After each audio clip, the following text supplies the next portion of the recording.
Hello friends welcome back. आपका फिर से स्वागत है आपका अपने चैनल फार्मा कैप्सूल में। तो फ्रेंड्स, जैसे कि हमारा बायोस्टैटिक्स एंड रिसर्च मेथोडोलॉजी की रिवीजन सीरीज चल रही थी, यूनिट 1 में इसकी ऑलरेडी अपलोड कर सकते हैं, आपको प्लेलिस्ट मिल जाएगी। और यूनिट 2 फ्रेंड्स हमारी आज अपलोड हुई है, आप देख सकते हैं, जिसके अंदर हम कवर करेंगे रिवीजन सीरीज है फ्रेंड्स। ये पहले मैं आपको फिर से बता देता हूँ, रिवीजन सीरीज है। हम इसके अंदर कंप्लीट जो सब्जेक्ट है उसका रिवीजन कर रहे हैं और हर एक यूनिट को सिंगल वीडियो के अंदर लेकर आ रहे हैं। इसके अंदर हम यूनिट 2 कवर करेंगे, जिसके अंदर 3 चैप्टर आते हैं, regression, probability and parametric test. ठीक है फ्रेंड्स, तो हम आप शुरू करते हैं। उससे पहले मेरी आपसे रिक्वेस्ट है कि चैनल को सब्सक्राइब कर ले, लाइक कर ले एंड शेयर जरूर करें वीडियोज़ को, जैसे कि आपके साथ साथ बाकी स्टूडेंट्स को भी हमारी जो ये रिवीजन सीरीज है इसकी हेल्प फ्रेंड्स मिल सके। तो हम शुरू करते हैं यूनिट 2। सर, इसके अंदर पहला टॉपिक आता है फ्रेंड्स रिग्रेशन। रिग्रेशन क्या होता है friends? Estimation of unknown value from known value, यानी कि नोन वैल्यू को यूज़ करके किसी अननोन वैल्यू को निकालना ही जो हमारा रिग्रेशन है वो कहलाता है फ्रेंड्स। जैसे कि हम आगे आपका कोई एग्जाम्पल समझाऊंगा मैं। जैसे रिग्रेशन लाइन क्या होती है friends? A line which describe the relation between two variable, यानी दो वेरिएबल के बीच में जो रिलेशन को डिफाइन कर दे कि क्या रिलेशन उनके बीच में, उसको बोलते हैं regression line. Two type of regression line are there. Two type of regression line कौन सी है friends? Y depend on X. यदि अगर वाई डिपेंड है तो हमारी रिग्रेशन लाइन बनेगी Y equal to A plus B X, और अगर एक्स डिपेंड है वाई के ऊपर तो हमारा एक्स पहले आ जाएगा, ए प्लस बी हो जाएगी। अब इसके अंदर फ्रेंड्स डिपेंडेंट का मतलब मैं आपको समझाता हूँ। जैसे कि देखिए, अगर हमारा एक्स की वैल्यू कुछ डालेंगे तो हमारी वाई की वैल्यू निकलेगी, लेकिन वाई की वैल्यू कब निकलेगी? जब एक्स की वैल्यू डालेंगे। तो वाई किस पे डिपेंड है? एक्स के ऊपर। एक्स की वैल्यू के बाद ही हमारी वाई की वैल्यू आएगी। इस तरह इसके अंदर एक्स की वैल्यू कब निकलेगी?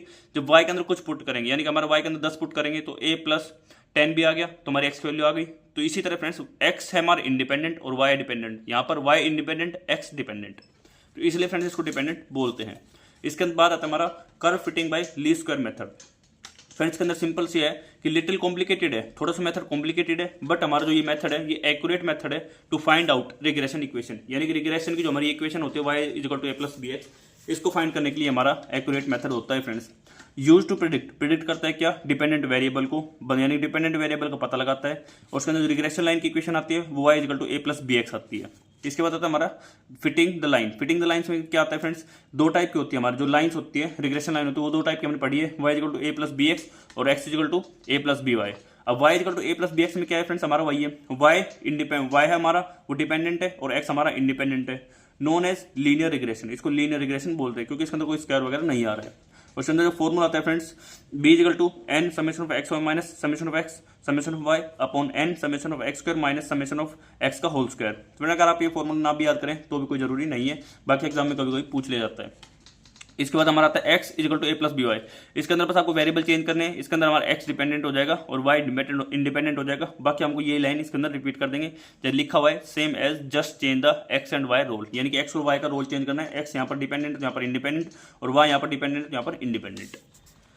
ठीक फ्रेंड्स, इसके बाद आता है हमारा मल्टीपल रिग्रेशन। क्या होता है फ्रेंड्स? मल्टीपल रिग्रेशन होता है estimation of unknown value, unknown value का एस्टिमेशन करना from the known value of two और मोर वेरिएबल, यानी दो या दो से ज्यादा वेरिएबल की जो नॉन वैल्यू है उससे हम किसी अननोन वैल्यू को फाइंड करते हैं। यानी कि हमारी अननोन वैल्यू हो गई वाई, और ये दो से ज्यादा 1 2 3 4 और डैश डैश nth टर्म तक जा रही है, तो हमारी बहुत सारी टर्म हो गई। तो इसीलिए बोलते हैं estimation of unknown value from the known value of two और मोर टर्म, यानी दो से ज्यादा टर्म की कोई वैल्यू है उसके यूज करके हम किसी अननोन वैल्यू को फाइंड करते हैं, तो उसको बोलते हैं मल्टीपल रिग्रेशन। इसके अंदर आता है हमारे फ्रेंड्स एक हमारे इसके अंदर इसके बाद जो पॉइंट आता है वो आता है हमारा स्टैंडर्ड एरर ऑफ रिग्रेशन। यानी कि स्टैंडर्ड एरर ऑफ रिग्रेशन क्या है friends? Average distance that a observed value fall from the regression line, यानी कि रिग्रेशन की जो लाइन है उससे कोई एक वैल्यू का जो पॉइंट है वो कितनी दूरी पर है, कितनी दूर फॉल कर रहा है, उसको बोलते हैं हमारा स्टैंडर्ड एरर ऑफ रिग्रेशन। अब इसको आप इसी से याद कीजिए, एरर यानी कि गलती आना। गलती किसमें? रिग्रेशन के अंदर, यानी कि रिग्रेशन लाइन के अंदर, यानी हमारी रिग्रेशन लाइन यहाँ से जा रही है लेकिन पॉइंट यहाँ पर आ रहा है, तो ये गलती हो गई, और ये गलती कितनी दूर है उसको बोलेंगे standard error of regression. Average distance that a observed value fall from the regression line, उसको बोलेंगे standard error of regression. It measures accuracy, यानी कि एक्यूरेसी को बताते हैं भाई कोई वैल्यू कितनी एक्यूरेसी से कितनी पास आ रही है या कितनी दूर रह गई है। इसका फॉर्मूला होता है under root of summation of Y minus Y upon N minus 2। ठीक है फ्रेंड्स, इसके बाद आता है फ्रेंड्स हमारा प्रोबेबिलिटी। प्रोबेबिलिटी के अंदर क्या है फ्रेंड्स? मैं फिर से आपको बता दूं, ये शॉर्ट रिवीजन सीरीज है, इसके अंदर हर एक टॉपिक आपको शॉर्ट रिवीजन तरीके से कवर किया जा रहा है जिससे आपके एग्जाम के अंदर प्रॉब्लम ना आए। तो अब हमारा चैप्टर चल रहा है ये प्रोबेबिलिटी। प्रोबेबिलिटी क्या होती है फ्रेंड्स? क्लास 10th में पढ़ा हुआ है हमने। Chance of occurrence of a particular event, यानी कि किसी एक घटना के होने की या किसी एक पर्टिकुलर इवेंट के होने की कितनी संभावना है, उसको बोलते हैं प्रोबेबिलिटी। इसका फॉर्मूला होता है P of E is equal to number of favourable outcome upon total outcome, यानी कि फेवरेबल आउटकम का क्या है मतलब फ्रेंड्स, जैसे मैं आपको समझाता हूँ। एक सिक्का है हमारे पास, एक सिक्के के अंदर क्या होता है फ्रेंड्स, एक हेड होता है और एक होता है टेल। अब मान लो हमने सिक्के को टॉस किया, हमने सिक्के को उछाड़ा, अब इसके अंदर क्या आ गया, तो हेड ही आएगा या टेल ही आएगा, दोनों तो आ नहीं सकते। तो अब क्या आ सकता है, या तो हेड आएगा या फिर टेल आएगा। और सिक्के में टोटल कितने पहलू हैं, हेड और टेल 2। तो टोटल आउटकम हो गए, टोटल कितने पहलू हैं 2, यानी कि 2 साइड है, टोटल कितनी आ सकती है 2 आ सकती है, लेकिन आएगी कितनी, या तो हेड आएगा या टेल आएगा। ये हमारे हो गए फेवरेबल आउटकम। तो ये होते हैं टोटल आउटकम, ये होते हैं फेवरेबल आउटकम, यानी कि आने की क्या संभावना है और टोटल कितने हैं, तो उसको बोलते हैं favourable outcome upon total outcome. इसके बाद आता है probability distribution. Friends, function that describe probability of different outcome, यानी डिफरेंट आउटकम के होने की कितनी प्रोबेबिलिटी है, उसको बोलते हैं प्रोबेबिलिटी डिस्ट्रीब्यूशन। इसके अंदर आते हैं friends binomial distribution, probability distribution in which, यानी binomial distribution of probability distribution का ही एक टाइप है। इसके अंदर क्या आता है, in which probability of any event has 2 possible result, यानी कोई भी एक इवेंट है उसके 2 पॉसिबल रिजल्ट है। यानी जैसे सिक्के वाला एग्जांपल लेते हैं, सिक्का उछाड़ा, क्या हो सकता है, या तो हेड आएगा या टेल आएगा, ठीक है। या तो जो बोला हम, जैसे हमने हेड बोला और हेड आ गया तो हम पास हो गए, सक्सेस हो गए, और हमने हेड बोला टेल आ गया तो हम फेल हो गए। यानी कि कोई एक इवेंट है उसके 2 पॉसिबल आउटकम है, या तो सक्सेस है या फेलियर है, ठीक है फ्रेंड्स। ये इसको बोलते हैं बायनोमियल डिस्ट्रीब्यूशन। इसका फॉर्मूला क्या है, P of K equal to N P K bracket 1 minus P bracket close N minus K, ठीक है फ्रेंड्स। इसके बाद आता है नॉर्मल डिस्ट्रीब्यूशन। नॉर्मल डिस्ट्रीब्यूशन क्या होता है फ्रेंड्स, एक continuous distribution which show ball shape curve, यानी कि बॉल शेप कर्व शो करेगा।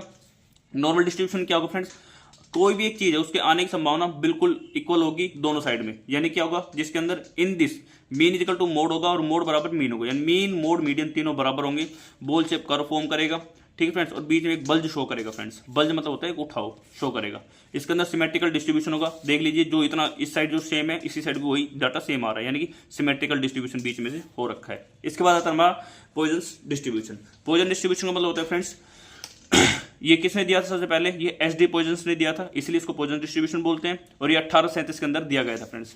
यूज करते हैं कब, इन case when chance of success is very less, यानी कि जो चांस है किसी चीज सक्सेस होने के वो बहुत कम है, और प्रोबेबिलिटी ऑफ फेलियर, यानी कि उसके फेल होने की जो चांस है वो बहुत ज्यादा है। जैसे कि हमने बोल दिया कि भाई यूपीएससी का एग्जाम है, वो निकालने के चांस कितने हैं, बहुत कम है, और फेल होने के चांस बहुत ज्यादा है। तो उसी टाइप से आप समझ लीजिए पॉइजन डिस्ट्रीब्यूशन को, यानी कि used in case when chance of success is very small and probability of failure is very high. इसका फॉर्मूला होता है F of X equal to E minus M, E की पावर माइनस एम, एम की power X upon X, ठीक friends. इसके बाद आता है हमारा प्रॉपर्टीज क्या होती है फ्रेंड्स, ये आप अपने हिसाब से बना के भी लिख सकते हैं, और वैसे भी आप इसके हिसाब से भी लिख सकते हैं। ये मैंने आपको शॉर्ट पॉइंट दे रखे हैं। पी स्मॉल होगा यानी सक्सेस बहुत कम होगी, और क्यू इज हाई यानी फेलियर बहुत ज्यादा होगी। Success and failure of event test, यानी कि इसमें सक्सेस और फेलियर 2 चीजें हो सकती है। Value of M is known as Poisson distribution, यानी पॉइजन डिस्ट्रीब्यूशन किससे हम शो करेंगे, एम से।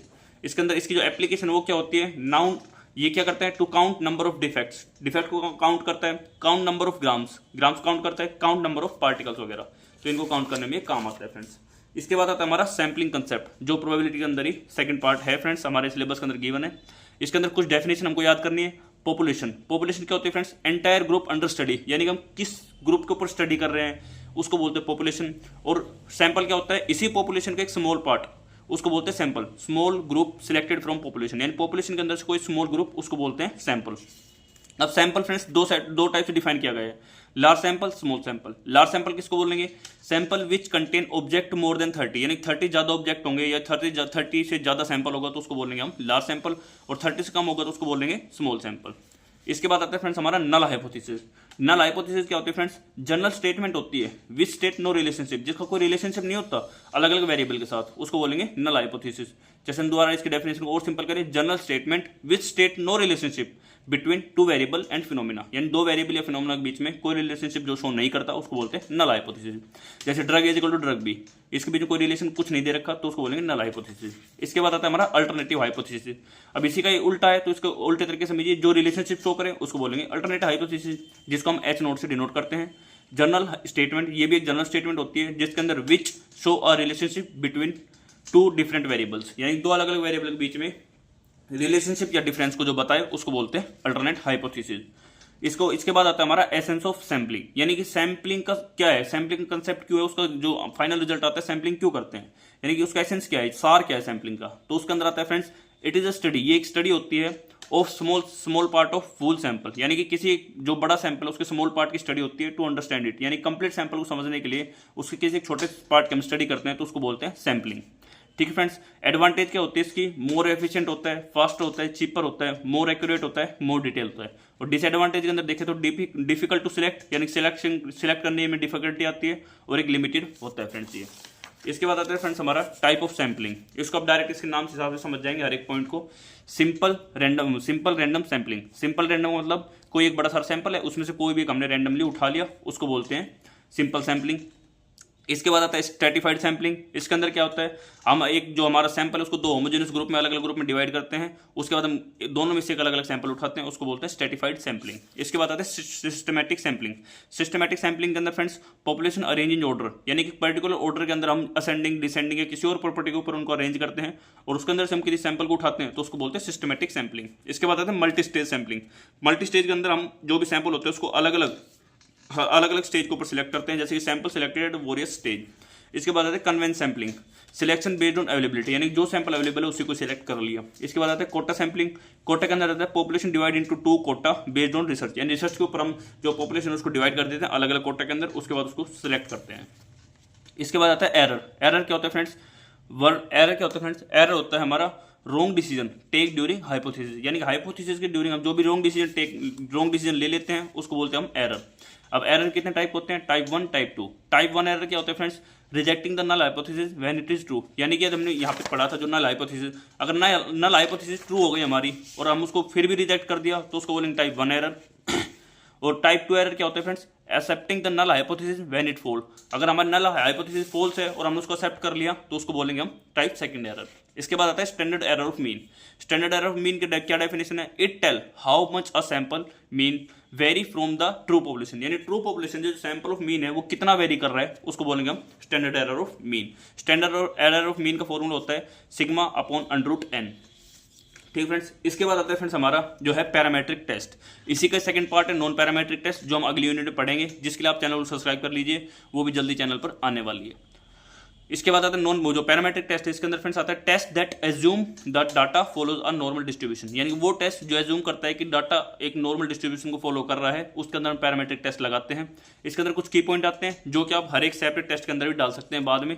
जैसे की पॉइंट क्या है, use to test null hypothesis, null hypothesis के लिए यूज करते हैं। Use for quantitative data, this test use mean, standard deviation and variation को यूज करता है। लार्ज सैंपल साइज प्रीफर किया जाता है, और not suitable for rank data, rank data के लिए सुटेबल नहीं होता है। इसके एग्जांपल आते हैं T test, ANOVA. T test के अंदर 3 टेस्ट होते हैं friends, sample test, unpair test और पेयर टेस्ट। ठीक फ्रेंड्स। इसके बाद हमारे पढ़ते हैं टी टेस्ट। टी टेस्ट क्या होता है friends, use to compare mean of groups, यानी कि ग्रुप्स के मीन को कंपेयर करने के लिए हम यूज करते हैं टी टेस्ट को। अब टी टेस्ट के अंदर सबसे पहले टेस्ट आता है हमारा sample T test. Sample T test को हम वन सैंपल टेस्ट भी बोलते हैं। अब इसके अंदर क्या आता है friends, compare mean of single sample. One sample यहाँ पे लिखा हुआ है, उसी से अंदाजा लगाइए। Compare mean of single sample to a known population mean, यानी नॉन पॉपुलेशन मीन के साथ हम सिंगल सैंपल के जो हमारा मीन है उसको कंपेयर करते हैं, उसको बोलते हैं sample T test. T is equal to x minus mu upon S upon √n। ठीक है, ये इसका फॉर्मूला है। और इसी के अंदर फ्रेंड्स आप ये जो की पॉइंट गिवन है, ये आप सभी की पॉइंट इसके अंदर लिख सकते हैं, यदि ये पर्टिकुलर ही 5 नंबर में पूछ लिया जाए तो आपसे। ठीक फ्रेंड्स। इसके बाद आता है हमारा unpair T test. Unpair T test क्या होता है फ्रेंड्स, इंडिपेंडेंट सैंपल टेस्ट, यानी सैंपल के ऊपर इंडिपेंडेंट होता है। Compare mean of 2 independent data, यानी 2 इंडिपेंडेंट डाटा है उनके मीन को कंपेयर करता है। Use for 2 separate groups, 2 separate groups के लिए यूज किया जाता है, जिसका फॉर्मूला होता है T equal to x minus x1 minus x2 upon s bracket 1 upon n1 plus 1 upon n2 bracket close. ये इसका फॉर्मूला होता है, और वही की पॉइंट आप इसके अंदर और इसके अंदर सबके अंदर डाल सकते हैं। इसके बाद आता है pair T test. Pair T test क्या होता है फ्रेंड्स, पेयर यानी कि दोनों मिल गए हैं, डिपेंड हो गए हैं, डिपेंडेंट टेस्ट है। Compare mean of sample groups before and after treatment. ठीक है, कंपेयर करता है मीन को 2 ग्रुप्स के बिफोर एंड आफ्टर ट्रीटमेंट के। इसके दूसरी डेफिनेशन आप इससे कंपेयर कर लीजिए। इसके अंदर था independent, compare mean of 2 independent data, unpaired हो गया, और कंपेयर मीन ऑफ 2 अगर डिपेंडेंट डाटा आ रहा है तो हमारा पेयर टी टेस्ट हो गया फ्रेंड्स। इसका फॉर्मूला होता है friends T is equal to D upon S upon √n। ठीक है फ्रेंड्स। इसके बाद आता है एनोवा। ये हमारा इंपॉर्टेंट है, जिसको हम बोलते हैं एनालिसिस ऑफ वेरिएंस के नाम से जानते हैं फ्रेंड्स। इसके अंदर क्या यूज करते हैं, use to compare mean of more than 2 group, 2 से ज्यादा ग्रुप के मीन को कंपेयर करने के लिए हम यूज करते हैं। इसका टाइप कौन सा है, 1 वे एनोवा, 2 वे एनोवा। 1 वे एनोवा फ्रेंड्स किसको बोलते हैं, कंपेयर करता है mean of more than 2 groups based on 1 independent value, यानी कि कंपेयर करता है मीन को मोर देन 2 ग्रुप से, 2 से ज्यादा ग्रुप के मीन को हम कंपेयर करते हैं, जो कि डिपेंड होता है 1 इंडिपेंडेंट वैल्यू के ऊपर। और 2VNO क्या होता है friends, compare mean of more than 2 groups, same line है, बेस्ड ऑन 2 इंडिपेंडेंट वैल्यू। इसके अंदर 1 इंडिपेंडेंट वैल्यू फ्रेंड्स और इसके अंदर 2 इंडिपेंडेंट वैल्यू फ्रेंड्स, इतना ही डिफरेंस है। इसके बाद आता है फ्रेंड्स लीस्ट सिग्निफिकेंट डिफरेंस, जिसको हम LSD के नाम से जानते हैं।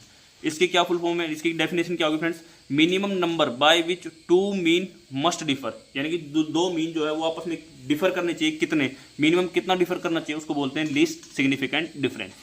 इसका फॉर्म होता है friends LSD equal to T dot, यानी कि T multiply under root of 2 MSE upon N। MSE का मतलब होता है friends mean square error of ANOVA, ठीक फ्रेंड्स। इसके अंदर यूज करते हैं हम यूज आफ्टर एनओ, यानी कि एनओ जो मेथड है उसके बाद हम इसको यूज करते हैं फ्रेंड्स। ये थी फ्रेंड्स हमारी जो यूनिट सेकंड थी, वो हमारी जो यूनिट सेकंड थी बायोस्टैटिस्टिक्स एंड रिसर्च मेथोडोलॉजी की यूनिट सेकंड।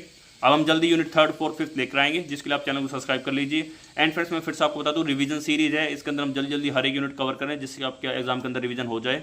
और यदि आपको डिटेल वीडियो चाहिए तो हम चैनल को सब्सक्राइब कर लीजिए, इसी सब्जेक्ट की डिटेल वीडियो पर्टिकुलर टॉपिक के ऊपर हम लेकर आएंगे जल्द ही। Thank you and for connecting with us, Pharma Capsule.